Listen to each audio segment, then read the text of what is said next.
Vous êtes sur le point d'écouter Distorsion, un podcast sur... Everything that happened is my fault. I'm not going to put the blame on anybody else. I'm not going to try to put the blame on anybody else. I feel humiliated. I feel disgusted in my actions. I feel disgusted in what I did. After 2021, I feel like a lot of it was legal. All these guys that are owed the money, I'm going to do what I can do to make it right. I'm going to call each and every one of you individually. Des histoires étranges de l'ère numérique.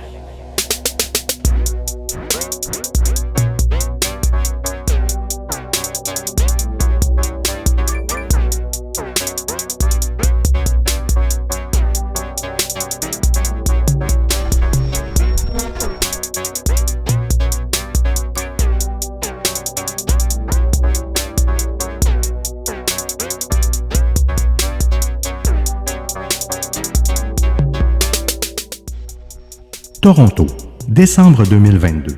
Le Crypto King, Aiden Pleterski, 24 ans, se fait kidnapper par des investisseurs floués. Derrière ces Lamborghini et ces nombreuses promesses se cache une fraude importante et peu d'argent réellement investi. Montréal, juin 2024. L'influenceur crypto, Kevin Mirchahi, est enlevé lui aussi avec 3 amis. On ne le retrouvera que 4 mois plus tard, ligoté et sans vie dans un boisé. Suivez-nous dans ces 2 histoires tordues où des gens ont commis des gestes atroces dans leur quête de profit.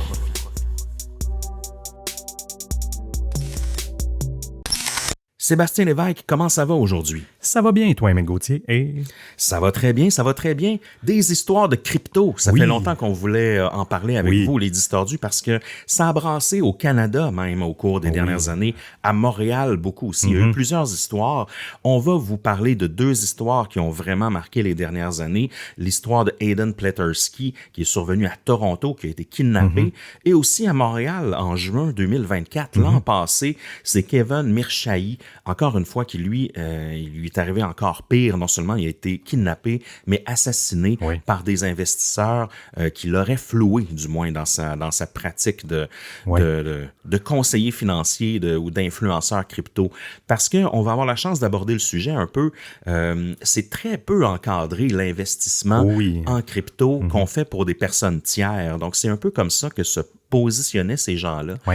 En courtage, par exemple, au niveau de la bourse et des marchés, on peut pas. Tu sais, moi, je pourrais pas commencer à avoir des clients comme ça, puis investir sans avoir une certification là, de courtage immobilier à quelque part. Mais en crypto, c'est encore très flou. Donc, on va avoir la chance d'aborder tout ça, mais ça a très mal fini pour ces 2 crypto kings, et puis s'entraîner avec eux, évidemment, tout un vent de cynisme autour de la crypto-monnaie, parce que nous, à Distorsion, on n'est pas des anti-crypto, même que tous les 2, on en possède aussi, c'est un milieu qui nous intéresse.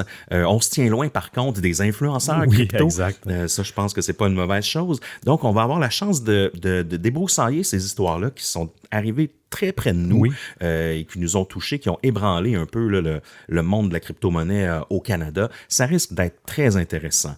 Et qu'est-ce qu'on boit là, pour affronter cette histoire, Seb? Oui, on boit une bière de l'espace public et c'est la bière de balcon. Ils ont toutes sortes de séries de bières, les bières de ruelle et tout ça. Et là, on a choisi la bière de balcon. C'est une sûre aux framboises, 3%, très légère. Puis pour votre information, elle a déjà gagné le World Beer Awards en 2017. Oh, ça, je savais pas. La médaille de bronze au Canada pour les bières, la catégorie bière aux fruits. Donc, félicitations. Puis c'est une bière ça me fait rire un peu leur description. Elle goûte la framboise, mais pas le genre qui écœure.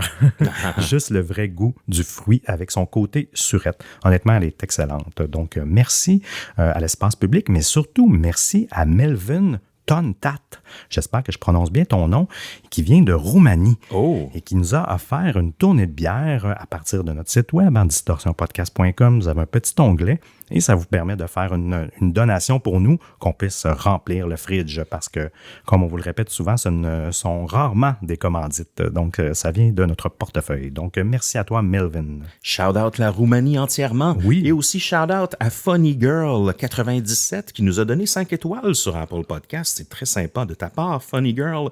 Elle nous dit « Votre podcast se démarque clairement des autres en matière de true crime. Votre préparation est impeccable. Votre façon bien à vous de présenter et de discuter des cas. Et petite mention spéciale à mon meilleur ami Maxime P, qui écoute lui aussi votre podcast religieusement. » Salut à vous. Shout-out à toi, Maxime. En after-show pour nos abonnés Patreon, Seb, tu vas aborder encore une histoire de crypto. De quoi tu vas nous parler? Oui, je vais vous parler de la saga OneCoin, que peut-être que vous avez entendu, qui a été menée par la Crypto Queen et qui est encore actuellement recherchée. Hein. Elle n'est toujours pas... et vous allez voir, il y a même eu ça vient d'Europe, mais il y a même eu des gens, des Québécois qui ont été embarqués dans cette saga-là de OneCoin, qui se sont fait avoir eux aussi.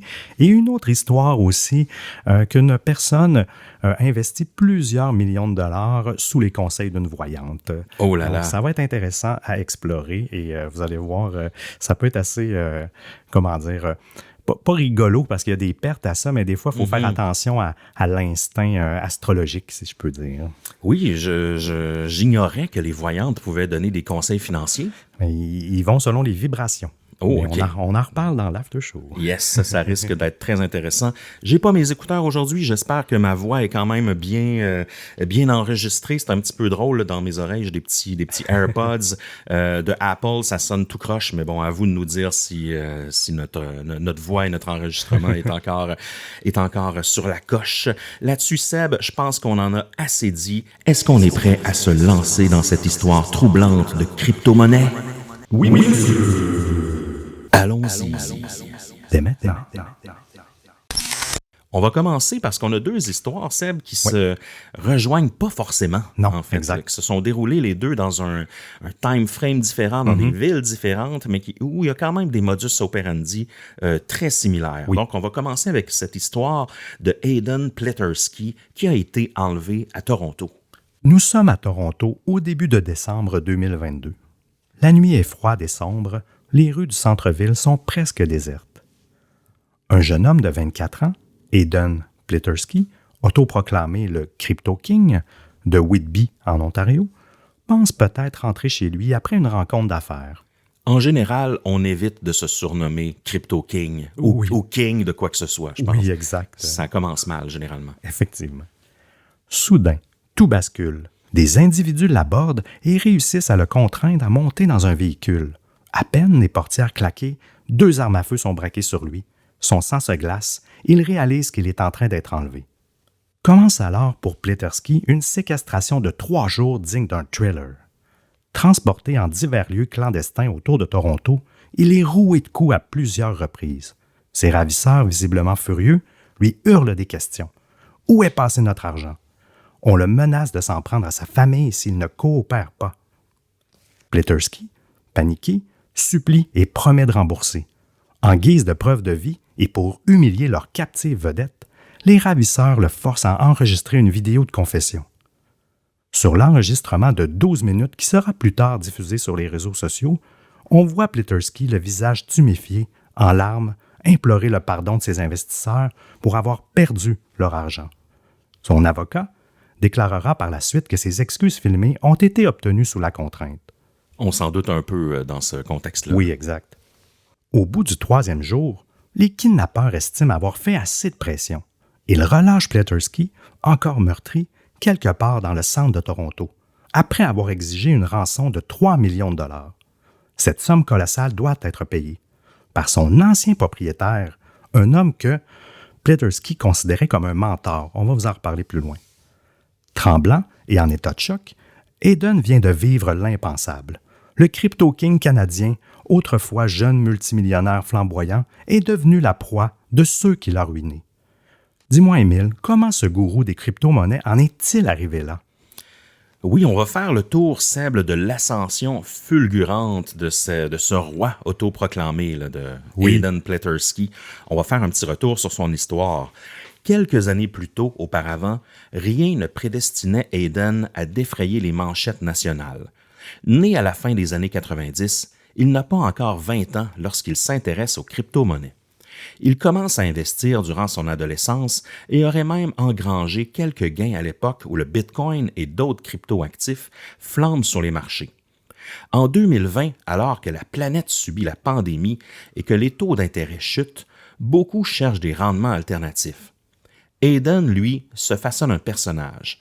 Il se présente comme un prodige de l'investissement crypto et du Forex, capable de générer des profits faramineux. Le Forex, c'est un peu le marché des monnaies internationales. Oui. Parfait, merci. Il crée sa société qui s'appelle AP Private Equity Limited et commence à solliciter sa famille, ses amis, ainsi que des connaissances plus éloignées, les convainquant de lui confier leur économie pour les faire fructifier. C'est justement le genre de truc que tu pourrais pas faire avec le marché des actions. Oui, exact. Mais en crypto, c'est pas vraiment encadré. Pleterski soigne son image.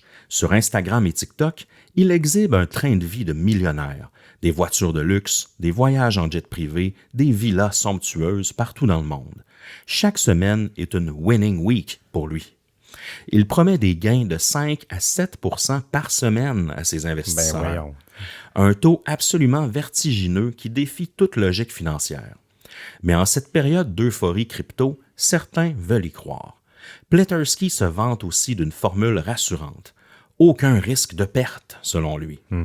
En effet, il aurait assuré que si par malheur des pertes survenaient, il rembourserait lui-même le capital initial. C'est une grosse garantie. Oui. Ça.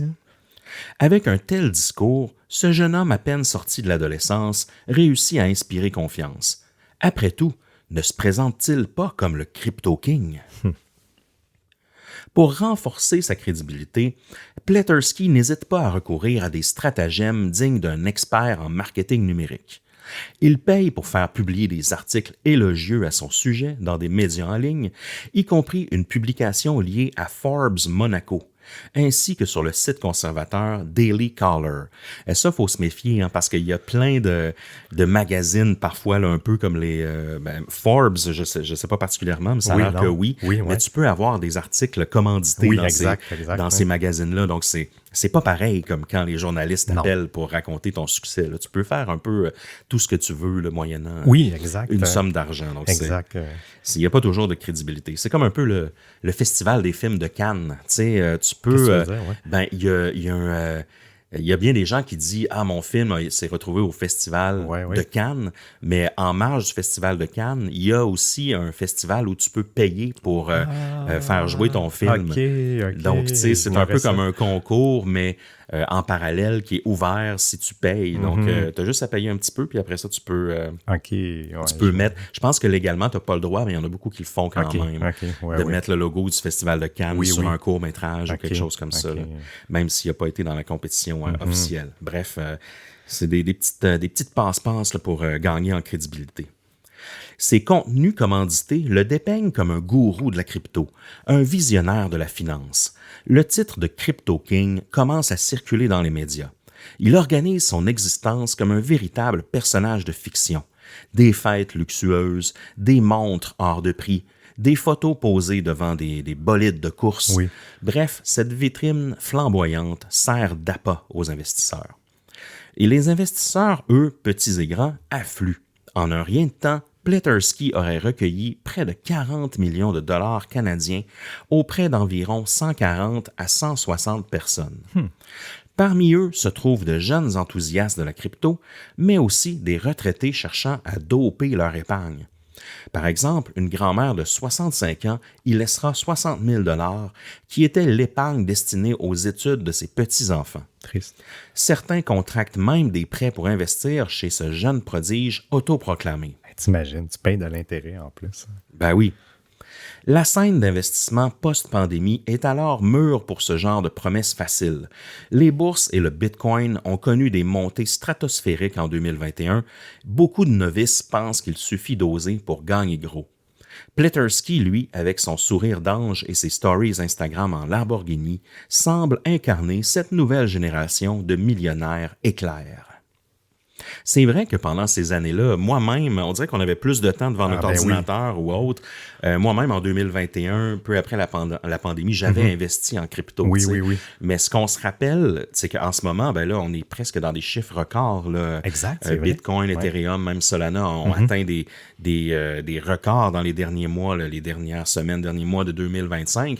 Mais en 2021, moi, je me rappelle que dans ces années-là, bref, les années de Aiden Pleterski, ça avait chuté énormement aussi. Non, je me rappelle pas. J'avais été, il me semble, plusieurs mois, voire années là, dans le rouge, un peu d'une certaine façon, avant que ça remonte. Donc, j'ai l'impression que les kidnappings et tout ça sont arrivés un peu dans ce moment-là où il y a eu un creux. Ah oui, ça se peut, parce que justement, là, tu perds encore plus ta valeur. Parce que ces gens-là qui ont kidnappé Aiden Pleterski en 2022 seraient contents aujourd'hui, là, dans le sens que je ne sais pas s'ils ont acheté des bitcoins, mais tout a monté en flèche. Ah, presque. Ben oui, exact.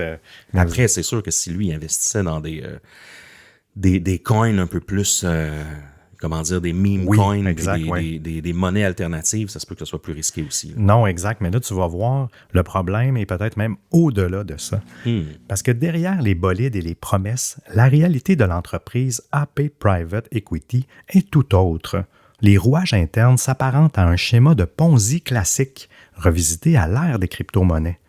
Selon les documents ultérieurs de la procédure de faillite, Pleterski investissait en réalité à peine 1 à 2 % des sommes collectées sur les marchés crypto ou forex.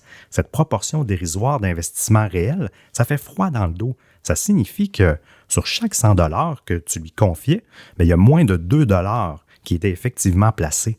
Donc, les 98 autres dollars prenaient un autre chemin bien différent. Le Crypto King utilisait l'argent frais de nouveaux clients pour verser des remboursements aux anciens investisseurs, maintenant ainsi l'illusion que les placements généraient bel et bien des profits. C'est le principe même d'une pyramide de Ponzi. Payer Paul avec l'argent de Jacques, en espérant que la chaîne de nouveaux entrants ne se tarisse jamais. Oui, c'est ça. Ça prend toujours des nouveaux clients là, pour que ça marche. Oui, comme Madoff à l'époque. Là. Pendant environ 2 ans et demi, de mi-2020 à l'été 2022, la machine tourne ainsi à plein régime. Chaque investisseur berné vante autour de lui le génie de Pleterski lorsqu'il reçoit de l'intérêt pendant quelques semaines, ce qui amène de nouvelles recrues dans le système. Mais surtout, et c'est là une caractéristique saillante de l'affaire, Aiden Pleterski se sert grassement au passage. Près de 38 % de toutes les sommes encaissées ont été siphonnées pour financer son train de vie personnel. Lorsque les chiffres seront dévoilés en justice, ils donneront le vertige. Environ 16 millions de dollars partis en fumée dans les dépenses d'un jeune homme de 20 ans. Le portefeuille de Pleterski se compose d'au moins 11 voitures de luxe à son nom, sans compter celles qu'il loue pour varier les plaisirs. Oh là là! Parmi elles, 2 McLaren, 2 BMW et une rutilante Lamborghini ont été saisis lors de la mise en faillite. Mais ce n'est là que la partie émergée de l'iceberg. Il dépense 45 000 $ par mois pour la location d'un manoir au bord du lac Ontario à Burlington. Il voyage en jet privé vers Los Angeles, Londres ou Miami à grand renfort de selfies flamboyants. Il s'offre des virées exotiques tout en faisant miroiter sur les réseaux sociaux que ses déplacements font partie de sa vie de trader à succès. Oui, évidemment. Dans une vidéo incongrue publiée en ligne, on le voit même montrer une maquette de Titanic en Lego. Tout sourire, il confesse avoir dépensé 150 000 $ en Lego depuis 2021, le chanceux. L'anecdote fait halluciner les internautes et les créanciers qui y voient le symbole de son incroyable désinvolture. Je l'ai déjà vu dans une boutique, le Titanic en Lego, mais je pensais pas que ça valait 150 000 $. Ah non, mais ça, c'est l'ensemble de... Non, mais il n'est pas 150 000 là, mais c'est l'ensemble de ses Lego. Il a dépensé... Oh, OK. Oui, de plus. C'est quand même beaucoup d'argent. Là. Ben oui. Non, le Titanic est quelques milliers de dollars, ou en tout cas, il est cher quand même. C'est clair, ça peut être cher, les Lego pour adultes. Ah ben oui, moi, c'est devenu une partie de mon budget avec ma fille aussi qui aime ça maintenant. Là, c'est incroyable. À ce stade, on se demande comment personne n'a tiré la sonnette d'alarme plus tôt. La vérité est que tout reposait sur la confiance aveugle et l'opacité. Pleterski, lui, refusait de laisser quiconque examiner ses livres de comptes. Aux investisseurs curieux ou anxieux, il présentait parfois de faux documents. Un créancier racontera s'être vu montrer des images de relevés financiers affichant un compte prétendument garni de 311 millions de dollars. De quoi le rassurer sur la santé de l'entreprise. Sauf que La société censée héberger ce compte affirmera plus tard qu'aucun compte de ce type n'existait chez elle. Oups! Tout était du vent, habilement dissimulé derrière des apparences de réussite. Lorsque la crypto a connu des secousses fin 2021, début 2022, un peu ce que tu disais, Pletersky a continué à clamer que tout allait bien. En privé, il admettra plus tard avoir subi des pertes massives à cette période, évoquant une série de margin calls et de mauvais trades, ce qui aurait fait fondre le capital. Mais au lieu de le dire à ses clients, il s'est enlisé davantage, continuant de prendre l'argent en sachant qu'il ne pourrait honorer les demandes de retrait. J'étais juste un gamin de 20 et quelque chose années, trop immature pour arrêter, alors que je savais que je ne pouvais plus rembourser tout le monde. Lâchera-t-il plus tard pour se justifier dans une formule à la fois candide et accablante? Cette déclaration restera comme le triste aveu d'un jeune homme dépassé par sa propre arnaque. Ah oui, c'est fou pareil. Il y a toujours une part de désillusion, on dirait, là-dedans, surtout qu'il était quand même jeune. Il devait penser que tout ça lui arrivait pas pour vrai. Là. J'ai de la misère à comprendre un peu là, comment il rentrait dans le mur sans trop s'en rendre compte. Non, moi non plus, honnêtement. Je n'arrive pas à comprendre qu'il pense que ça peut durer éternellement. Oui. Le château de cartes commence à trembler là, à l'été 2022. Quelques investisseurs inquiets de ne plus pouvoir récupérer leurs fonds se regroupent et engagent des actions en justice. En juillet 2022, les premiers recours sont déposés. Un juge ontarien prend rapidement la mesure du scandale potentiel et gèle les actifs de Pletersky. Devant la multiplication des plaintes, la Cour supérieure de l'Ontario finit par déclarer Aidan Pletersky à sa société AP Private Equity en faillite le 9 août 2022. Et là, rien ne va plus. C'est un coup de tonnerre. Le Crypto King est mis à nu. Il y a un syndic qui est Grant Thornton, qui est nommé pour faire la lumière sur les finances réelles du jeune homme et tenter de récupérer ce qui peut l'être là, au profit des créanciers. Les chiffres qui émergent des premières analyses du syndic font la une des médias. Sur 41,5 millions de dollars canadiens recueillis, seulement 1,6 % ont été investis. Imagine, Seb, là. Pas de sens. Soit à peine 670 000 $. C'est beaucoup, là, mais c'est très peu c'est par rien, rapport ouais. aux 41 millions. Là. On découvre que 29 créanciers officiels ont déposé des réclamations pour environ 13 millions. C'est pas rien, là. Sans doute la partie la plus visible d'un océan de pertes plus vaste, car tous les investisseurs floués n'ont pas forcément entamé de démarche, on s'entend. Là. Pletersky, lui, ne facilite pas le travail du syndic. Il est insaisissable. Il fait preuve de mauvaise foi et de non-coopération flagrante.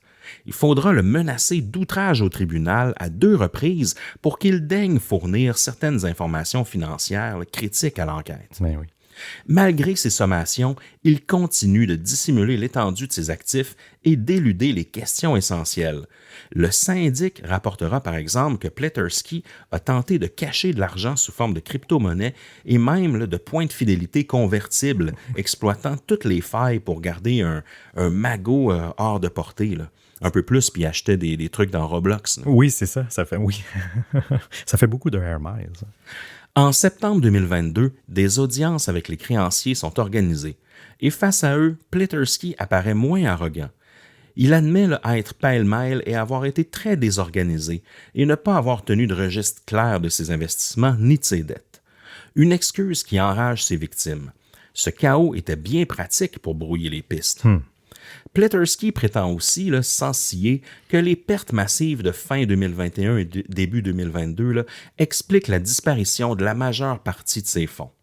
Un argument accueilli avec scepticisme, d'autant que le syndic n'a pu retracer qu'environ 3 millions d'actifs à récupérer, soit moins de 10 % des sommes envolées. Le reste, vraisemblablement dilapidé aux 4 coins du monde ou caché seul Dieu sait où. Les créanciers sont furieux, mais ils apprennent aussi que Pletersky a financé des articles promotionnels sur lui-même en pleine débâcle. Oui, c'est encore pire. Un peu comme on parlait tantôt, mais alors qu'il était sur le bord de la faillite. Là. Fou, là. Et il voit ça comme un cynisme là, à peine croyable. Son avocat, maître Michael Seaman, tente de tempérer les choses dans les médias. Il ose déclarer que personne ne s'est demandé ce qui se passerait si le marché crypto s'effondrait, ni si Aidan, en tant que très jeune homme, était qualifié pour gérer de tels investissements. Évidemment qu'il y a une part de due diligence que les clients n'ont pas fait. Je suis d'accord. Rejetant ainsi une part de blâme sur les investisseurs eux-mêmes. Des propos qui passent mal dans l'opinion publique. Seaman, l'avocat, ajoute aussi que son client coopère avec la procédure de la faillite et espère une issue équitable pour tous, malgré les évidences contraires relevées par le syndic. Donc, c'est un beau bordel, un beau sac à merde, qu'on peut dire ici, l'organisation de Aiden Plittersky. Ah oui, non, c'est clair. Et en octobre 2022, un proche de Plittersky, Colin Murphy, 27 ans, apparaît lui aussi dans le tableau. Murphy aurait aidé Aiden à continuer ses manigances même après la faillite en lançant sa propre micro-entreprise d'investissement fantôme avec son aide. En clair, alors que Plittersky était déjà sous le coup de la faillite, eh bien l'entourage immédiat cherchait à détourner les investisseurs vers d'autres arnaques pour poursuivre le schème de Ponzi sous une autre forme. Murphy sera plus tard accusé d'avoir lui aussi recueilli des fonds sous de faux prétextes. Lors d'une perquisition, Murphy refuse obstinément de remettre son iPhone aux autorités et est pris en train d'effacer des données. Oh shit. Ce qui lui vaut d'être reconnu coupable d'outrage au tribunal en janvier 2023. Un indice de plus que ces jeunes hommes savaient très bien ce qu'ils risquaient s'ils laissaient accès à leur communication. Malgré ce séisme financier et médiatique, un fait hallucinant se produit. Aiden Plittersky ne renonce pas à son mode de vie pour autant. Écoutez ça, les distordus. Durant les mois qui suivent la faillite, il continue de voyager à l'étranger et de publier sur les réseaux sociaux des photos de lui à London, à Miami, à Sydney, en touriste aisé, comme si de rien n'était. C'est fou, ça. C'est tellement insultant pour ceux qui ont perdu de l'argent. Tu le dis, là. Aveuglé par sa propre ascension, il ne réalise pas qu'il est déjà en chute libre. Pire, jusqu'en février 2024, il aurait encore cherché à attirer de nouveaux investisseurs dans d'hypothétiques projets, alors même qu'il est en pleine tourmente judiciaire. Ce culot stupéfiant ou ce déni pathologique, là, comme vous voulez, sera confirmé par la police plus tard. Pour les victimes, voir le Crypto King paradant en toute impunité, c'en était trop. C'est dans ce contexte explosif que survient l'événement extrême de décembre 2022, l'enlèvement de Plittersky par certains de ses créanciers les plus enragés. On y arrive tranquillement à cet enlèvement, Seb. On va revenir sur cette nuit du 5 décembre 2022 où le kidnapping a eu lieu à Toronto. L'opération, tout d'abord, est orchestrée par un groupe de 5 hommes qui, pour la plupart, ont un point en commun. Ils figurent parmi les investisseurs floués par Aiden. L'un d'eux en particulier va focaliser l'attention médiatique. Il s'agit de Akil Haywood, âgé de 39 ans. Haywood a investi une somme colossale de 740 000 $ dans le fonds fantôme de Plittersky. Puis il est en beau calice, si on peut se permettre, en québécois. C'est beaucoup d'argent, là. Ancien ami ou simplement gros client mécontent, il était tellement impliqué qu'il avait été désigné inspecteur dans la procédure de faillite, c'est-à-dire représentant officiel des créanciers pour suivre les travaux de syndic. Cette position lui donnait accès à des informations détaillées sur l'enquête financière, mais visiblement, cela ne lui a pas suffi. Frustré par la lenteur de la justice et l'impudence de Plittersky, Haywood aurait choisi de se faire justice soi-même en préparant ce kidnapping spectaculaire. On apprendra qu'il était tellement déterminé à récupérer son argent qu'il aurait même menacé le syndic en charge de la faillite pour lui tenter de lui extorquer 2 millions de dollars en crypto-monnaie. C'est fou, ça. Un geste désespéré qui montre jusqu'où la colère l'a mené. Aux côtés d'Akil, la police arrête également un certain Darren Akeem Pong, âgé de 24 ans, un certain Rakeem Henry, 24 ans aussi, un certain Tyler Fast, âgé de 37 ans, et un cinquième complice, Alfredo Palladino, âgé de 22 ans. La plupart sont originaires de Toronto ou de l'Ontario. Le modus operandi de l'enlèvement relève d'une préparation inquiétante. Plittersky aurait été attiré dans le véhicule sous un prétexte trompeur, un guet-apens minutieux. Durant sa détention, ses ravisseurs vont le déplacer de cache en cache, peut-être pour déjouer d'éventuelles recherches. Ils vont pas le garder au même endroit. Non. Ils vont le brutaliser, ils vont même jusqu'à le torturer, cherchant à lui soutirer l'emplacement des fonds cachés. Et la vidéo d'excuses dont on vous a parlé en introduction, qu'ils l'ont forcé à enregistrer, sert 2 objectifs. Premièrement, humilier Pleterski publiquement et faire pression sur ses proches pour payer la rançon. D'ailleurs, c'est le mentor de Pleterski, son ancien proprio, qui lui louait le manoir, qui reçoit l'appel de demande de rançon de 3 millions de dollars. Tu vas faire le saut, hein? Ça soit un appel oui, comme ça. Donc c'est bien organisé là, pour des gens qui ne sont pas des criminels à la base, non, si je peux me permettre. Exact. On imagine la stupeur de cet homme là, qui hébergeait jadis le Crypto King dans sa luxueuse propriété de Burlington, de découvrir qu'il est mêlé malgré lui à cette vendetta. Ce mentor ne paiera finalement pas la somme et Pleterski sera relâché vivant. Mais l'affaire ne s'arrête pas là, Seb. Oh non! En mars 2023, alors que Pleterski se remet de ses blessures physiques et sans doute morales, eh bien, il y a une vidéo de 12 minutes montrant son calvaire qui fuite sur Internet. Publiée initialement sur les réseaux sociaux en mode anonyme et ensuite relayée par les médias, elle montre Hayden tuméfié, pleurant et suppliant qu'on lui pardonne d'avoir perdu l'argent de tout le monde. Cette diffusion choque l'opinion publique, parce que même si beaucoup n'ont aucune sympathie pour l'escroc, eh bien, voir la vengeance sanglante mise en scène ainsi, eh bien, ça soulève un malaise. Jusqu'où les victimes peuvent-elles aller lorsqu'elles perdent tout? Parce que c'est vrai, là. Mm-hmm. Pour certains, l'enlèvement de Pleterski est le symptôme extrême d'un système où les mécanismes officiels de recours des tribunaux civils et les syndics de faillite, ça semble trop lent et inefficace pour faire face à l'ampleur des préjudices. Pour d'autres, rien ne justifie de sombrer dans la criminalité. En kidnappant Pleterski, eh bien, ces hommes sont devenus à leur tour des criminels et qui devront répondre de la justice. Oh oui, c'est clair, ça. Effectivement, hein, la police de Toronto et de Durham ne tarde pas à identifier et à arrêter les 5 suspects liés à l'enlèvement. Les 4 premiers, Kim, Pong, Henry, Haywood et Fast, sont interpellés mi-juillet 2023, suivis par Palladino quelques jours plus tard. Ils sont accusés d'enlèvement, séquestration, voies de fait grave et possiblement de complot. Akil Haywood, victime flouée, devient ainsi accusé à son tour. Son rôle choque particulièrement, car en tant qu'inspecteur des créanciers, il était censé respecter la voie légale pour obtenir justice. Cette double casquette, représentant officiel des victimes le jour et ravisseur la nuit, le rend particulièrement controversé. Dans un reportage, on apprend même que Pleterski avait signalé aux enquêteurs, avant l'enlèvement, que Haywood le menaçait régulièrement sur Instagram et par texto, lui proférant des menaces de violence.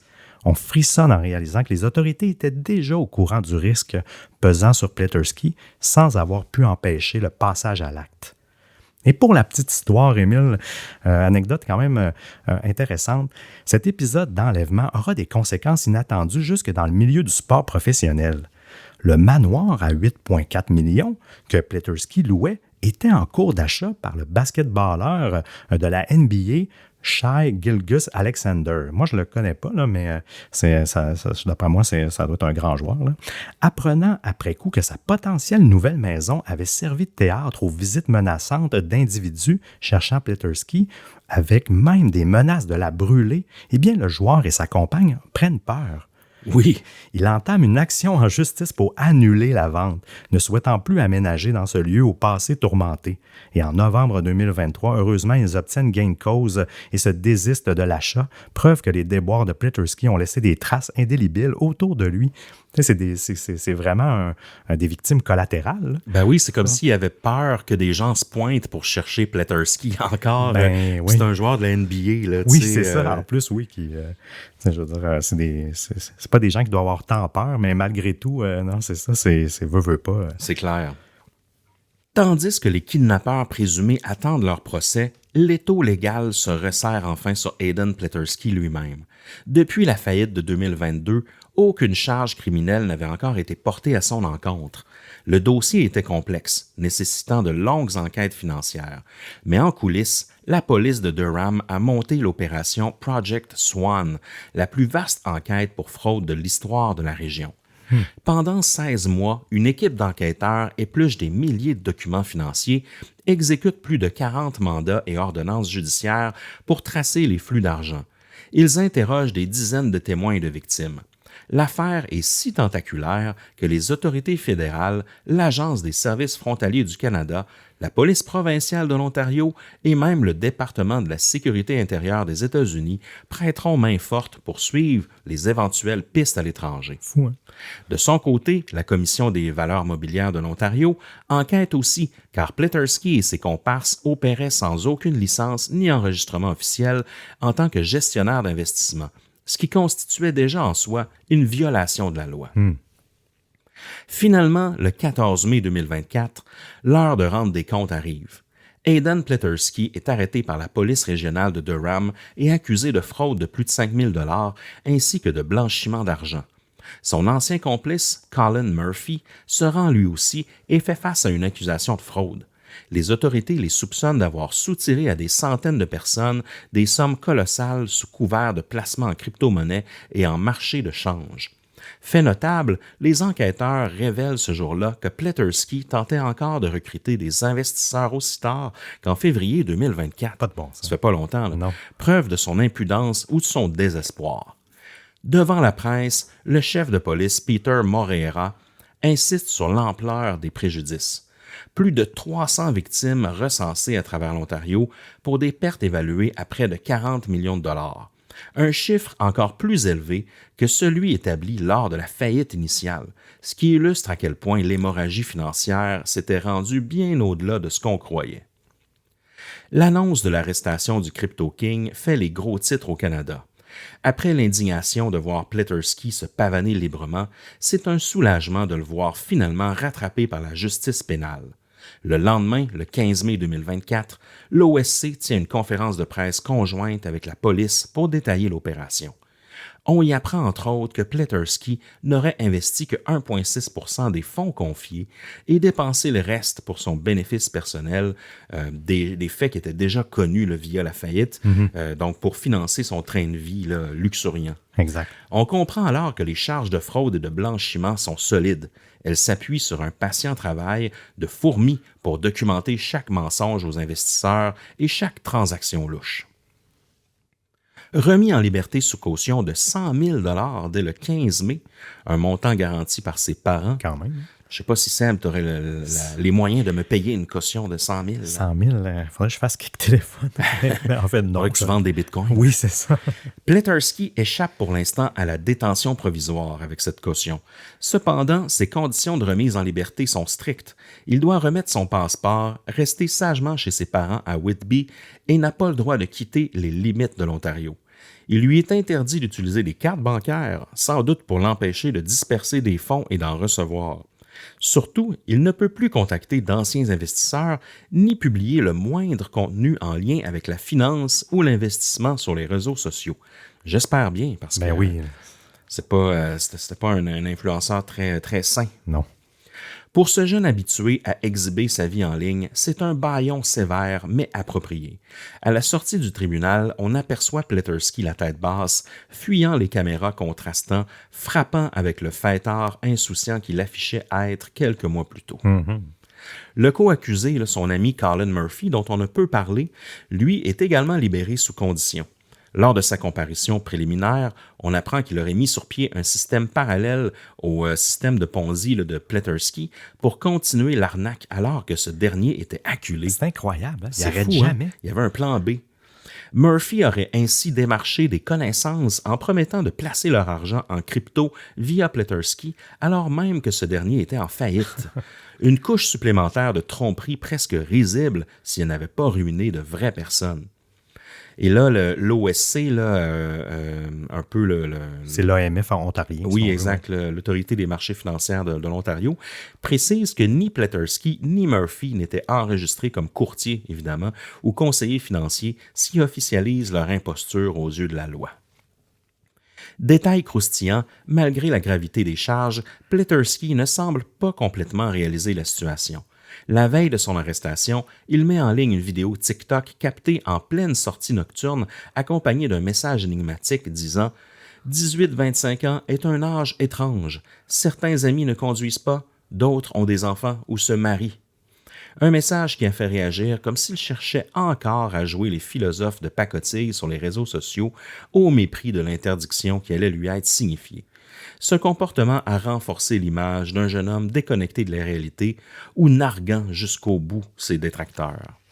On dirait que c'est ça qui le motivait, c'était presque de flexer son swag et son mode de vie. Là. On dirait que c'était ça la motivation. On dirait que son bâillon là, de réseaux sociaux a été presque la pire conséquence pour lui. Oui, c'est vrai. Hein? À ses yeux. Ah non, ces gens-là, c'est ça.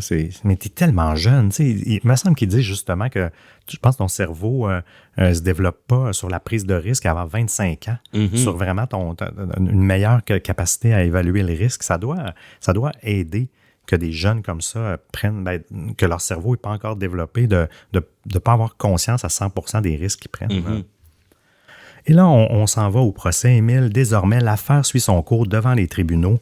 Après quelques comparutions procédurales en 2024 et 2025, la justice ontarienne a programmé un procès devant jury de 4 semaines en octobre 2026 pour Aidan Pleterski. Oui, 2026, près de 4 ans après son arrestation. La date est fixée le 5 octobre pour l'ouverture des débats.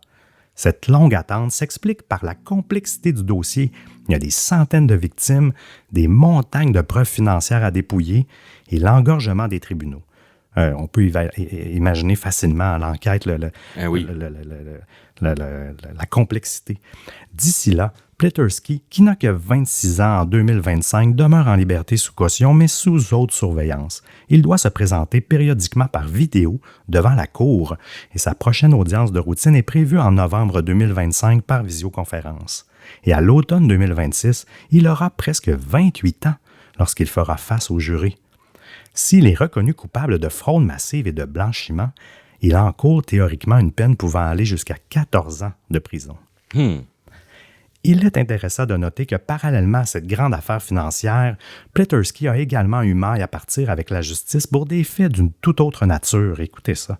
Des informations de presse ont révélé qu'il fait face à des accusations de violence domestique, agression, séquestration et menaces dans un contexte de violence conjugale sans lien avec la crypto-arnaque.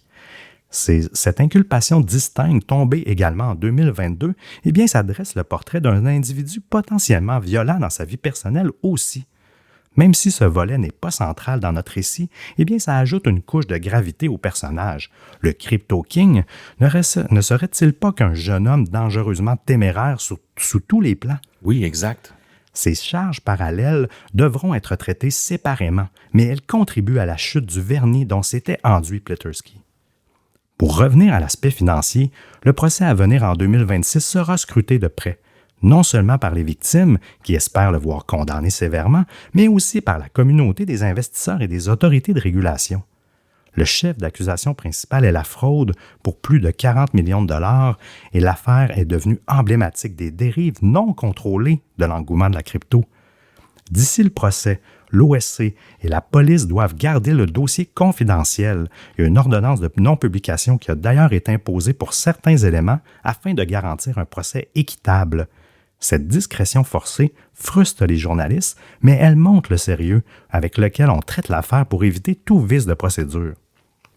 Une chose qu'il faut comprendre, c'est que l'affaire Pleterski illustre à la fois la crédulité de notre époque et les failles du système. Comment un jeune homme de 23 ans a pu séduire des centaines de personnes en mélangeant le luxe Instagram et la rhétorique de la promesse de la nouvelle économie, c'est vraiment ça, incarnant à leurs yeux l'enfant du millénaire qui aurait percé les secrets du Bitcoin alors qu'il n'était qu'un imposteur.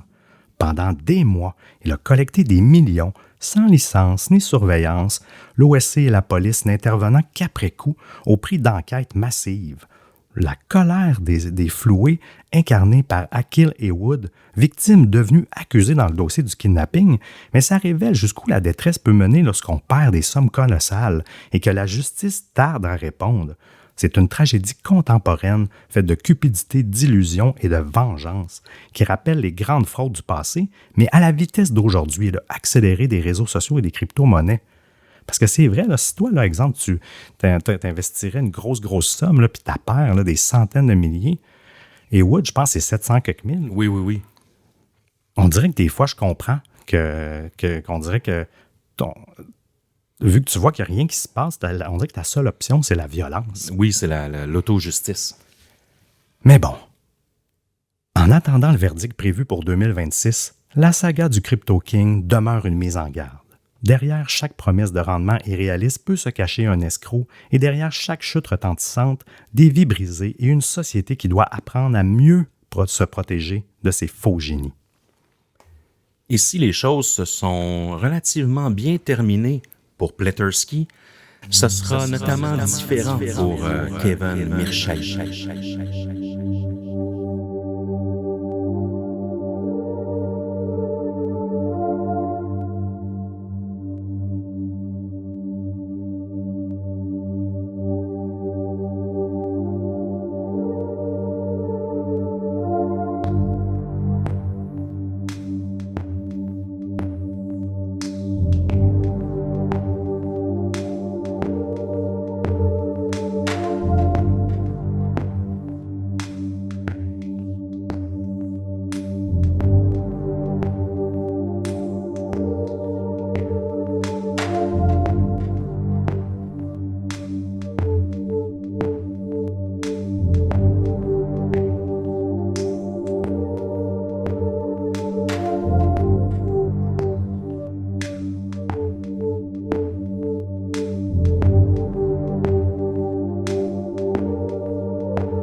On va maintenant switcher de scénario, Seb. On va aborder notre deuxième histoire, celle de Kevin Mirchayi, et je me lance à l'instant. Nous sommes le 21 juin 2024 à Montréal. La chaleur de la première nuit d'été enveloppe les rues historiques du Vieux-Montréal alors que les terrasses débordent de fêtards profitant de la douceur nocturne. Aux abords d'un immeuble cossu du quartier, Kevin Mirchayi rentre d'une soirée passée dans les bars avec 3 amis proches. Il rit, insouciant, en traversant le stationnement intérieur vers l'ascenseur de son condo, sans savoir qu'à cet instant précis, des ombres complotent dans l'obscurité. Soudain, des silhouettes cagoulées surgissent entre les voitures garées. En quelques secondes, l'ambiance bascule. Des hommes armés et masqués les entourent. Les portes d'une fourgonnette coulissent et claquent, des cris étouffés retentissent. Kevin et ses 3 amis sont violemment entraînés à l'intérieur du véhicule. En un éclair, la scène de convivialité se mue en cauchemar. Cette nuit-là, Kevin Mirchayi disparaît, victime d'un enlèvement éclair qui secoue la métropole. Et à ce moment-là, on en avait entendu parler presque live. Là. Oui, exact, je me rappelle. C'était fou. Kevin Mirchayi n'était pas un inconnu dans le milieu des crypto-monnaies.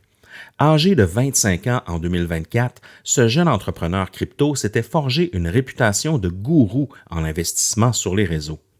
Peu connu du grand public, il était extrêmement connu dans la communauté crypto, affichant sur Instagram et Telegram un style de vie luxueux, avec ses voitures de sport lui aussi et ses voyages exotiques, tout en restant discret dans la vie réelle. Mais retournons un peu en arrière. Dès 2021, Kevin lance un groupe privé sur Telegram baptisé Crypto Paradise, comptant rapidement plus de 2300 membres qui payent un abonnement mensuel pour obtenir ses conseils en investissement en crypto. Sous le pseudonyme Amir, il recommande ce qu'on appelle des tokens, des jetons émergents et promet monts et merveilles à ses abonnés. C'est l'euphorie des cryptos et Kevin se positionne en influenceur avisé, du moins en apparence. Puis il y a beaucoup de scams dans ce milieu-là. Là.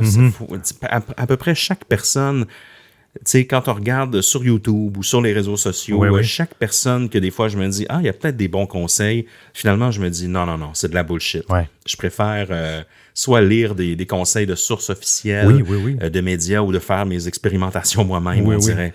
À ce point-là. Mais oui, puis c'est fou, hein? 2300 personnes qui payent. Moi, je trouve ça beaucoup là, dans un genre de chat Telegram. Là. C'est quand même impressionnant. Les gens veulent des raccourcis. Hein. Les gens, s'ils peuvent apprendre à faire de l'argent d'une manière facile, ils vont le faire. Mais la réalité, c'est que c'est rarement le cas. Si tu veux faire de l'argent d'investissement, tu as des choses à apprendre. En fait, on s'en rend compte. Là, puis même après l'épisode d'aujourd'hui, là, puis quand je m'en venais au studio puis j'étais là, j'espère que le monde, à un moment donné, va finir par comprendre là, que le trop beau pour être vrai, c'est trop beau pour être vrai. Il n'y en a pas de raccourci. Il n'y en a pas de raccourci, c'est ça, exact. Je ne comprends pas encore pourquoi tant de gens, je sais que c'est des victimes, mais comment tant de gens se font encore avoir. Ah non, c'est clair, parce que souvent, ces choses-là, c'est un front. Hein. Les Lamborghini sont loués, les condos sont loués, il n'y a rien de ça. Tu sais, juste entretenir une McLaren, là, comme tout à l'heure, là, Aidan Pleterski avait une McLaren, ça brise tout le temps. C'est pas des autos qui sont fiables. Hein. C'est du 50 000 d'entretien au moins par année. Oh, quand même. Hein? McLaren, ben oui, il faut que quand si tu prends un nid de poule là, c'est vrai, c'est tellement à Montréal bon, ou autre, tu brises le bumper, c'est 50 000 un bumper de Lamborghini. Donc, la plupart des gens, ils louent ça pour faire des photos. Tu peux maintenant aller faire des photos dans des faux jets privés à l'intérieur. Tu peux maintenant aussi, il y a des aéroports qui offrent le service de prendre une photo à côté d'un jet privé qui est sur le tarmac, parqué, mais il décolle jamais. Là, non, c'est ça. C'est incroyable dans l'image. Ah oui, puis il y a même des influenceurs très connus qui se sont fait prendre dans des trucs comme ça. Là. Donc, il y a toute une business autour de fronter sa fausse fortune, quelque part. Là. En avril 2021, dans le Crypto Paradise, le channel sur Telegram, Kevin Mirshahi commence à pousser un jeton québécois baptisé Marsan. Ben oui, on le connaît, le MRS. Exact. Ben oui, porté par l'entreprise Change Marsan Inc. En fait, c'est le nom de Antoine Marsan. Oui, c'est ça, exact. Et ces deux jeunes fondateurs, dont Antoine Marsan, que je viens de nommer, et Bastien Franqueur. Le projet est lancé au début de mars 2021. Ça aussi, ça a fait parler beaucoup. Et Mirshahi en parle beaucoup dans son canal à partir du 25 mars. Il est rémunéré en jetons pour la promo. On lui donne 50 000 MRS, qui valait à l'époque, là, ça valait 15 sous, là, un MRS à l'époque. Puis, éventuellement, 100 000 MRS supplémentaires pour financer une campagne d'influence sur Snapchat. Puis dans la foulée, plusieurs créateurs locaux, dont certains, le W, Mishka, Avatar, même Tizo, le rappeur, Shreeze aussi, les deux rappeurs, puis je m'en rappelle, ils faisaient la promo de ça. Moi aussi, je m'en rappelle. Même eux, avec leur audience, vont faire la promo en faisant même une révélation prévue le 17 avril à 20h. Donc, il y a un peu une campagne d'influence de mis autour de ça, là.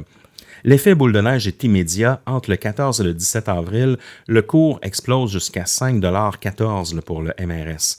Et le nombre de détenteurs passe de 637 à 3470, puis s'écoule dès le 18 avril autour de 42 sous, après la vente massive d'un très gros détenteur. L'identité n'est pas connue publiquement, mais bon, certains mettent en doute que c'est peut-être des gens comme Antoine Marsan puis ça gagne à lui qui aurait fait ce qu'on appelle un pump and dump. Oui. C'est que tu crées beaucoup d'anticipation autour d'une valeur, d'un jeton, d'un token ou d'une crypto. Et puis lorsque ça monte, eh bien tu vends. Tu vends, dans le fond. T'en profites, ce qui fait drastiquement baisser le cours de l'action ou du token. Puis à ce moment-là, ben il vaut plus rien à moins que d'autres gens continuent d'investir, mais là, souvent, ça brise le rêve. Là, quand ça arrive. Puis c'est ce qui était arrivé, en fait. Puis il y a toute une histoire autour d'Antoine Marsan aussi, apparemment, qui était... lui, il avait fait une petite sieste là, pendant au lancement de son... Il avait lancé le token, il était allé se coucher, ce que personne fait, parce que quand tu fais ça, parce que ça se passe beaucoup la nuit. Puis il s'était réveillé avec des menaces puis des gens qui surveillaient sa maison, il me semble. Et là, donc, c'est des centaines de jeunes, parce que c'est des jeunes qui le suivaient du moins, puis qui suivaient les gens un peu comme Tizo, Shreeze et tout ça, sont âgés entre 16 et 20 ans environ. Là. Et il y en a beaucoup qui étaient dans le channel Crypto Paradise, ils vont y laisser des milliers de dollars en 24 heures là, pour ces jeunes investisseurs qui ne doivent pas être riches. Ben non, à cet âge-là, c'est l'argent que tu fais en travaillant à l'épicerie un peu partout. Là, ben oui. Puis même cette débâcle va attirer l'AMF, l'Autorité des marchés financiers. Le 12 juillet 2021, le tribunal administratif des marchés financiers impose des ordonnances à Antoine Marsan et sa gang, incluant Kevin Mirshahi. Donc, l'interdiction d'opération et d'agir comme conseiller, interdiction de promotion, incluant sur Telegram et les réseaux sociaux, et retrait des publications initialement jusqu'au 11 juillet 2022. Et à l'été 2024, une demande de prolongation des ordonnances de blocage est inscrite au rôle des audiences du TMF. Officiellement, Kevin n'a plus le droit de conseiller ni de vendre du rêve crypto. Officieusement, il continue ses activités en ligne sous pseudonyme, mais maintenant via un autre groupe Telegram, Crypto Paradise Island. en marge des interdictions.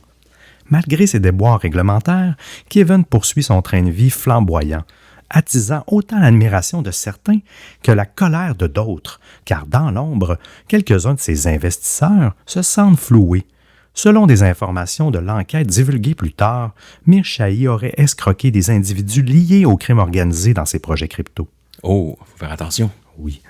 L'argent facile et anonyme des crypto-monnaies a attiré des partenaires au profil dangereux, et lorsque les pertes se sont accumulées, la tension est montée. On murmure qu'une première tentative de kidnapping aurait même eu lieu quelques semaines avant le 21 juin, avortée de justesse. Et ça a été confirmé par les autorités.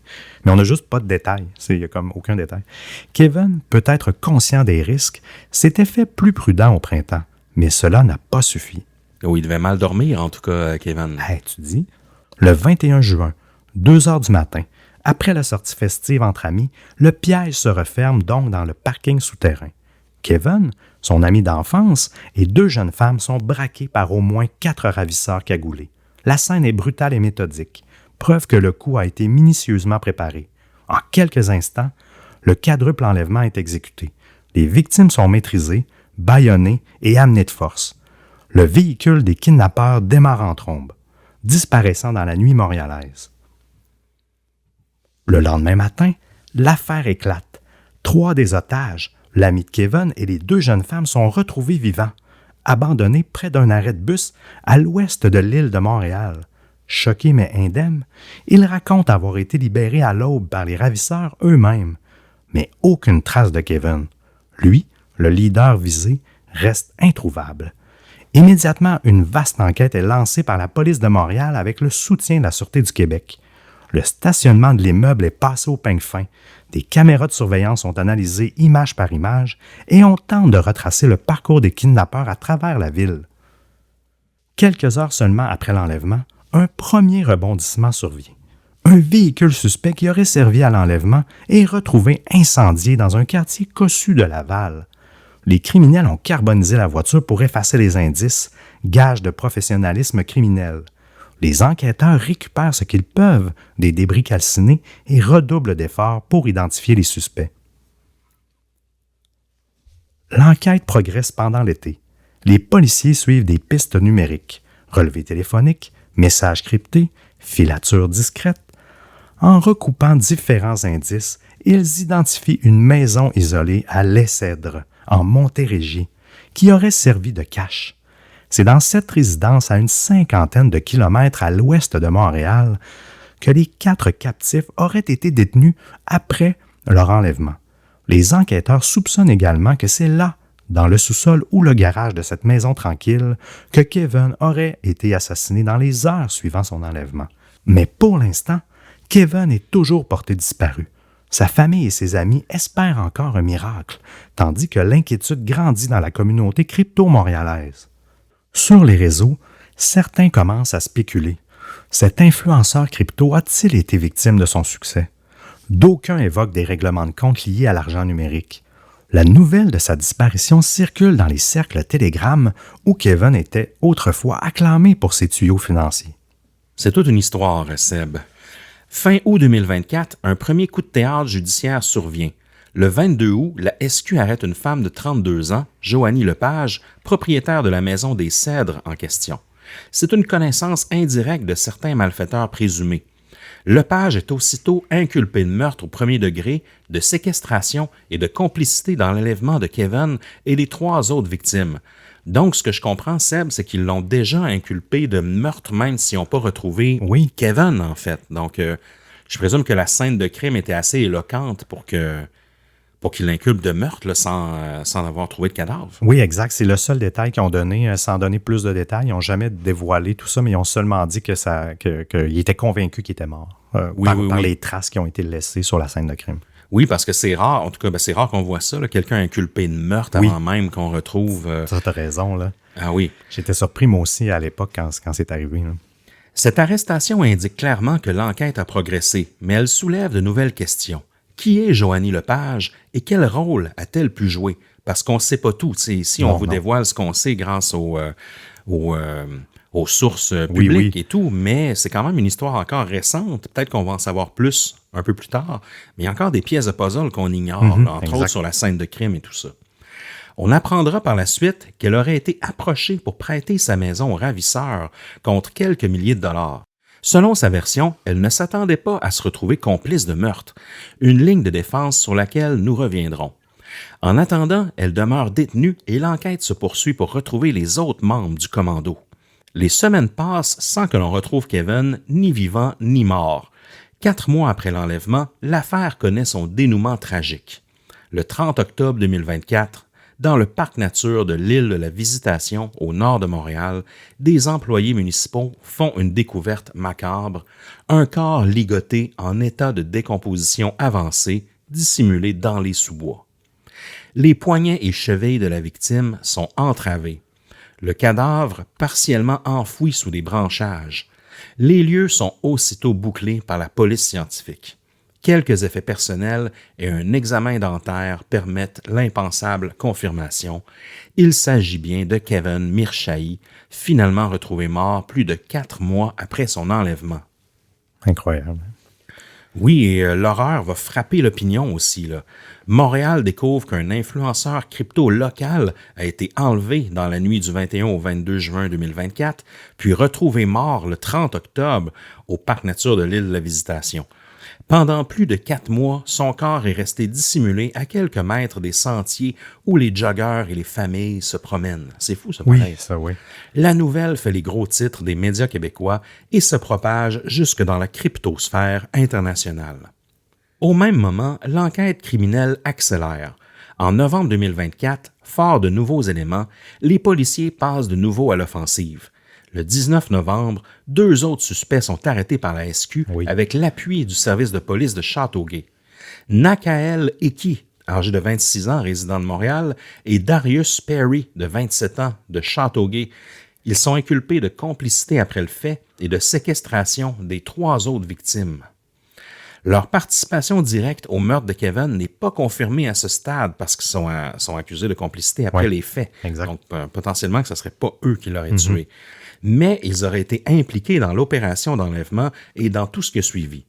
D'ailleurs, détail révélateur, Eki était déjà en détention préventive pour une autre affaire de violence extrême, une fusillade survenue à Dollard-des-Ormeaux en 2024, dont je me rappelais même pas. Ah non, c'est débile. Il y a même une poursuite contre la police. Il y a eu des tirs. Il y a les citoyens ont reçu des balles. Ah non, c'était vraiment pas beau. Ah non, c'est pas beau. Cette histoire-là, vous irez fouiller là, à Dollard-des-Ormeaux, fusillade, vous allez trouver. Il serait affilié au gang de rue des Rollin 90s, un groupe criminel de l'ouest de Montréal, tout comme Darius Perry d'ailleurs. Ces 2 individus traînent de lourds casiers pour vol qualifié, des violences, possession d'armes. Leur arrestation indique clairement une implication du crime organisé dans l'affaire de Mirshahi et confirme la piste d'un règlement de compte. Avec ces interpellations, ce sont désormais 3 suspects arrêtés en lien avec le meurtre de Kevin. D'autres complices demeurent toutefois dans la nature et activement recherchés. Un vaste réseau pourrait même être impliqué en coulisses. Oui. C'est fou ce qu'ils ont retrouvé en soulevant une roche. Là. Ah oui, c'est clair. Et là, la timeline de l'affaire peut être ainsi retracée. Kevin Mirshahi, exubérant influenceur crypto, avait attiré l'attention de mauvais investisseurs et des autorités. En juin 2024, ses anciens partenaires criminels mettent leur menace à exécution en l'enlevant violemment, possiblement pour lui soutirer des fonds ou par vengeance pure. Ils le séquestrent dans une maison isolée où il est vraisemblablement tué le soir même de son enlèvement. Le reste du groupe capturé est relâché, signe que seul Kevin était la cible. Les criminels planifient soigneusement l'après-coup. Voiture brûlée, corps caché loin de la scène initiale, pendant des mois, la disparition reste irrésolue jusqu'à la découverte funeste dans le parc le 30 octobre. Et par la suite, grâce à l'enquête numérique et aux témoignages, les autorités parviennent à remonter la piste jusqu'aux exécutants et complices présumés. Aujourd'hui, Kevin ne fait plus la pluie et le beau temps sur Telegram. Sous son groupe Crypto Paradise, son groupe Crypto Paradise s'est évanoui, laissant derrière lui des membres dépouillés et désabusés. L'AMF a officiellement clos son dossier d'enquête sur lui avec un tragique épilogue par la force des choses. Mais l'affaire, elle est loin d'avoir livré tous ses secrets et va connaître des répercussions importantes sur la scène criminelle et judiciaire du Québec. Au-delà du drame personnel, l'affaire Mirchaï révèle les zones grises entre la cryptosphère et le grand banditisme. Comment un jeune passionné de Bitcoin en est-il venu à croiser la route de gangsters aguerris? L'analyse pointe vers la motivation financière des ravisseurs, mais selon les enquêteurs, la thèse privilégiée est celle d'une vengeance. Kevin aurait floué certains investisseurs liés au crime organisé, c'est-à-dire potentiellement arnaqués, ou aurait fait perdre de grosses sommes à des individus peu recommandables. Oui, parce que j'imagine que pour le crime organisé, c'est une façon de réinvestir de l'argent sale sur la crypto. Là. Je pense que j'ai jamais eu autant un mécanisme facile, en guillemets, pour blanchir de l'argent d'une certaine façon. Là. Mais en même temps, ça laisse tellement de traces. Oui. Je ne suis pas un pro, mais la crypto laisse beaucoup de traces. Oui. Hein, les changements d'un portefeuille à l'autre, les transitions, les transactions d'argent d'un compte à l'autre, tout ça est noté dans la blockchain. Exact. Après, c'est sûr qu'un numéro de portefeuille, on ne trouve pas l'adresse physique de la personne. Après, mais à quelque part, je pense que c'est pour ça, entre autres, qu'il y a des liens avec le crime organisé. Oui. Dans cette histoire-là. Je ne suis pas surpris de voir ça. Non, c'est clair, parce que dans le milieu criminel, perdre la face et de l'argent, ça appelle des représailles. Oui, mais en même temps, des membres aguerris du crime organisé qui font affaire avec un crypto-influenceur de 25 ans, non, ça non plus, c'est pas faire des bonnes vérifications là, du côté du crime. Là. C'est vrai, ils n'ont pas fait un bon due diligence. Exact. Et les ravisseurs, en fait, ce qu'il faut se poser comme question, Émile, c'est que les ravisseurs visaient-ils à récupérer un magot en crypto détenu par Kevin ou simplement le punir d'avoir trompé leur associé? Peut-être un peu des deux. Oui. Fait notable, aucun appel de rançon n'a jamais été communiqué publiquement. C'est ça qui fait penser que ça avait l'air d'être juste une vengeance. Contrairement à d'autres enlèvements crapuleux, il n'y a pas eu de négociation connue avec la famille ou les proches pour exiger des bitcoins en échange de la libération. Ceci renforce l'idée que les auteurs des faits cherchaient soit à régler un différend occulte, soit une dette ou une arnaque interne, soit à faire un exemple pour la communauté. Voilà ce qui arrive quand on arnaque le crime organisé. Oui, genre... L'enquête a également mis en lumière l'implication des membres d'un gang de rue, les Rollin 90s, ce qui suggère que le crime organisé de niveau intermédiaire, les gangs locaux, a pu être sous-traitants ou même bras armés dans cette affaire. Montréal a déjà connu des kidnappings liés à la mafia ou aux gangs dans d'autres contextes, mais c'est l'un des premiers où la crypto-monnaie est au cœur du mobile. Effectivement. Et sur le plan judiciaire, le dossier avance vers un procès retentissant. À ce jour, Joanie Lepage demeure la seule inculpée pour meurtre au premier degré dans l'affaire. Est-ce qu'elle a agi seule? J'en doute fort, on dirait. Ouais. Incarcérée à la prison Leclerc de Laval depuis août 2024, elle attend son procès qui pourrait débuter fin 2025. Si elle est reconnue coupable de meurtre prémédité, elle risque automatiquement la prison à vie sans possibilité de libération conditionnelle, avant au moins 25 ans, et elle aurait alors plus de 50 ans. Cependant, Lepage clame son innocence partielle. Dans une requête déposée à la Cour, elle implore sa remise en liberté sous caution en affirmant qu'elle n'a été qu'une participante involontaire mise devant le fait accompli. D'après sa défense, elle avait été approchée afin de prêter sa maison à des individus et aurait découvert avec stupeur qu'un crime s'y déroulait. Elle aurait été payée quelques milliers de dollars pour la location de sa résidence sans en connaître la finalité exacte. Cette version des faits tend à faire d'elle une complice passive, voire même une victime de manipulation. Est-ce que c'est vraiment de la candeur qu'elle avait de son côté ou est-ce que c'est une stratégie judiciaire? C'est le juge qui devra trancher. En attendant, Lepage reste détenu, sa demande de libération conditionnelle ayant peu de chances d'être acceptée au vu de la gravité des gestes ici. Quant à Perry et Ike, les deux hommes de main, ils sont inculpés de complicité et de séquestration, mais pas encore de meurtre. Non. Il est possible que les autorités espèrent leur coopération contre d'autres suspects ou cherchent encore à clarifier qui a fait quoi lors de cette fameuse nuit. Oui. Leur historique criminel étant chargé, ils risquent malgré tout de longues peines de prison. Ike, par exemple, fait face séparément à des accusations de tentative de meurtre sur des policiers pour la fusillade de Dollard Desormeaux dont on a parlé. Un épisode d'une violence inouïe où même des innocents avaient été gravement blessés. Oui. Il y a un profil de multirécidiviste dangereux qui ne joue pas en sa faveur. Perry, lui, est bien connu des services de police de Châteauguay pour divers crimes violents lui aussi. Autant dire que ces deux-là n'en sont pas à leur première affaire. le procès Mirchaï pourrait révéler si d'autres têtes dirigeantes tirent les ficelles en coulisses. En particulier, on s'interroge sur l'identité de celui qui a commandité le kidnapping. Un investisseur mafieux, peut-être? Un partenaire d'affaires de Mirchaï? Pour l'instant, cela reste spéculatif, mais la SQ a émis des mandats d'arrêt et appel à témoins, notamment à l'encontre d'un certain Guillaume Skull Naubert, soupçonné d'implication directe et toujours recherché activement selon des fuites médiatiques. Et là, ça nous arrive, je ne le connaissais pas, moi, ce Guillaume Skull. Moi non plus. Naubert. Peut-être qu'on va en savoir plus éventuellement. Oui, exact. Ça termine un peu la chronologie des événements, Seb.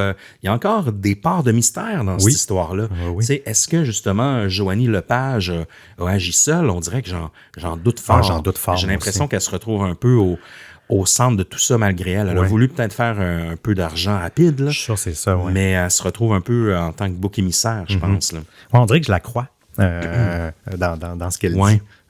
Malgré que c'est pas beau et propre, là, mais il y a une portion de moi, peut-être que je me trompe, mais il y a une portion de moi qu'on dirait que j'ai un minimum d'empathie là, si elle s'est fait avoir. Parce que là, elle est en prison depuis août 2024. Puis c'est pas avant fin 2025, le début du procès, puis ils la relâcheront pas. Là. Tu t'imagines, ta vie change du jour au lendemain. Tu avais ta liberté, puis là, tu es emprisonné. Surtout si elle a fait quelque chose de grave, mais c'est ça, moi non plus. Mais en même temps, les policiers, ils accusent pas avec des preuves circonstancielles habituellement. Exact. Ils évitent, du moins, le plus possible. Mais bon, on verra bien. Ça se peut qu'elle ait les mains plus sales qu'elle le prétend. Oui, aussi. Là. Évidemment, elle va se défendre. Donc, Puis Seb, tu nous as recensé quelques cas parce que les crypto-kidnappings, ça a l'air d'être un phénomène en plein essor, je pense. Peut-être pour terminer l'épisode qui est déjà quand même long. Oui, tu nous avais sorti quelques chiffres, en fait, sur les kidnappings. Ah oui, c'est en lien avec la crypto. Ah oui, vous allez voir, c'est partout dans le monde. En 2024, Émile, on a recensé au moins 18 attaques majeures de ce type à travers le monde. Le scénario est souvent le même. Soit la victime attire l'attention en exhibant sa richesse de crypto sur les réseaux sociaux, voitures de luxe, style de vie flamboyant, soit ses données personnelles fuitent lors d'un piratage et permettent aux malfaiteurs de la repérer. Oui. En Belgique, en décembre 2024, l'épouse de l'influenceur crypto Stefan Winkel a été enlevée à son domicile. Elle n'a survécu qu'à la suite d'une course-poursuite policière où le ravisseur a eu un accident de voiture. Heureusement pour elle. Au Canada, la menace aussi est bien réelle. Dean Skurka, PDG de WonderFi, a été accosté à Toronto à l'automne 2024 par des hommes armés qui l'ont forcé à monter dans un véhicule. Il a dû transférer environ 720 000 $ en crypto-monnaie avant d'être relâché. Dans un autre cas montréalais, un couple a été ligoté chez lui par des voleurs exigeant 25 000 en crypto. Ça, je me rappelle de cette histoire-là. C'est un cas à l'île bizarre, puis le procès est en cours actuellement. Il y a sur les 2-3 complices, ils en ont juste attrapé un. Actuellement, si ça vous intéresse, vous googlerez le crypto île bizarre, vous allez trouver. En 2025, les cas se multiplient aussi. À New York, un investisseur a été séquestré 17 jours dans une cave par 2 hommes cherchant à accéder à son portefeuille de Bitcoin d'une valeur de 28 millions de dollars US. Torturé, pendu par les pieds d'un toit, électrocuté avec des câbles, menacé à la tronçonneuse. Il a fini par s'échapper in extremis, ses ravisseurs étant ensuite arrêtés. Ah, c'est crazy, ça. Imagine le calvaire. Il n'a rien fait, lui, en plus. Là. Lui, c'est même pas un crosseur. Ben, en tout cas, on ne le sait pas, mais il y a juste de l'argent. En France, le PDG de Pemium a vu en mai 2025 sa fille et son petit-fils visés par un complot impliquant 26 personnes avec plusieurs scénarios d'enlèvement planifiés.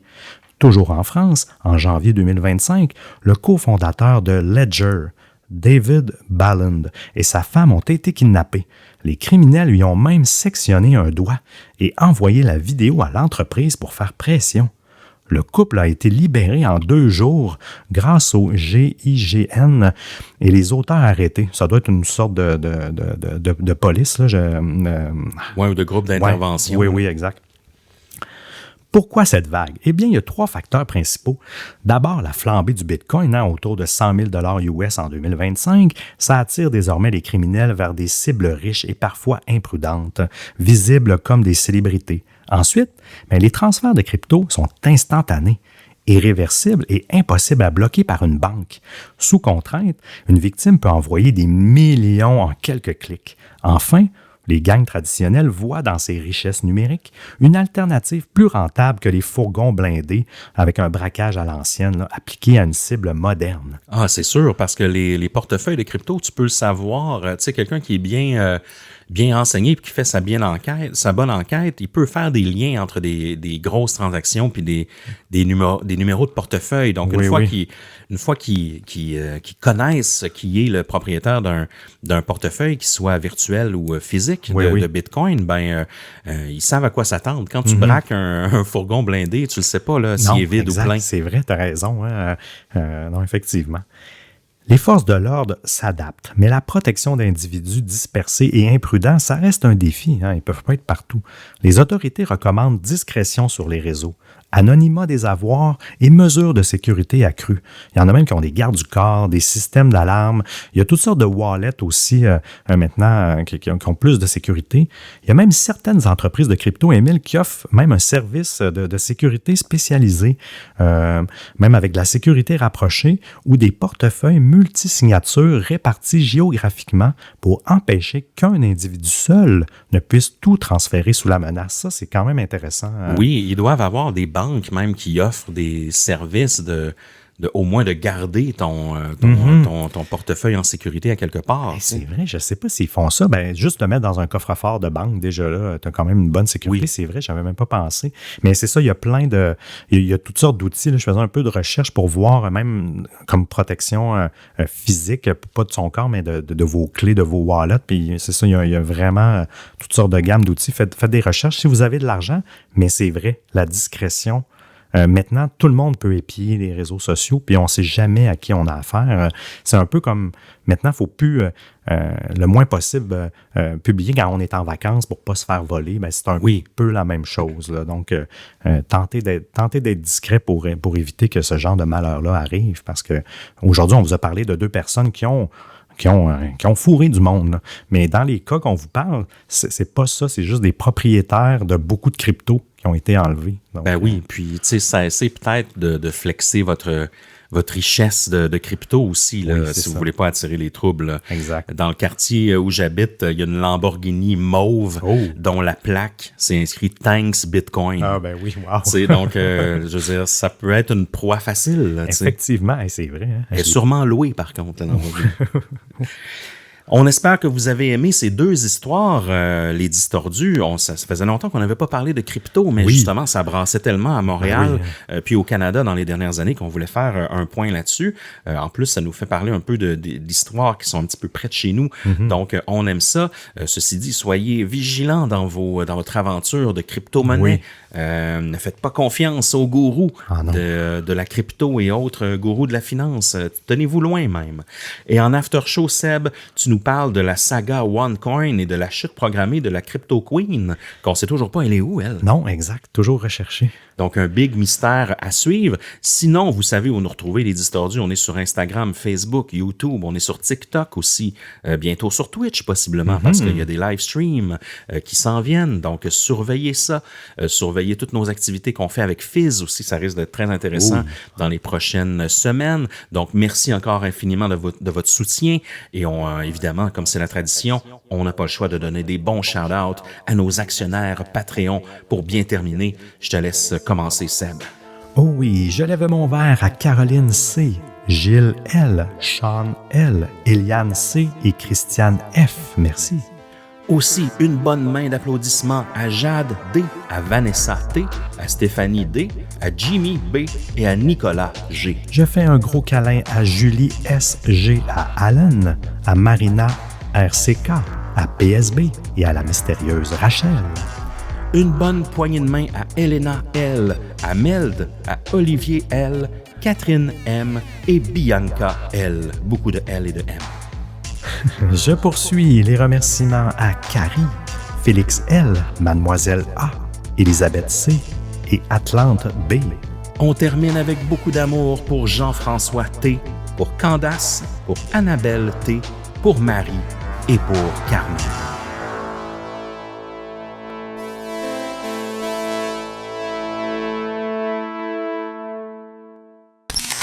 Est-ce que tu aurais un mot de la fin pour nous, Émile, ce soir? Avant de cliquer, demandez-vous, confieriez-vous vos clés de maison, vos comptes bancaires et votre retraite à un parfait inconnu croisé dans la rue? Si la réponse est non, alors ne le faites pas non plus en ligne. Oh non!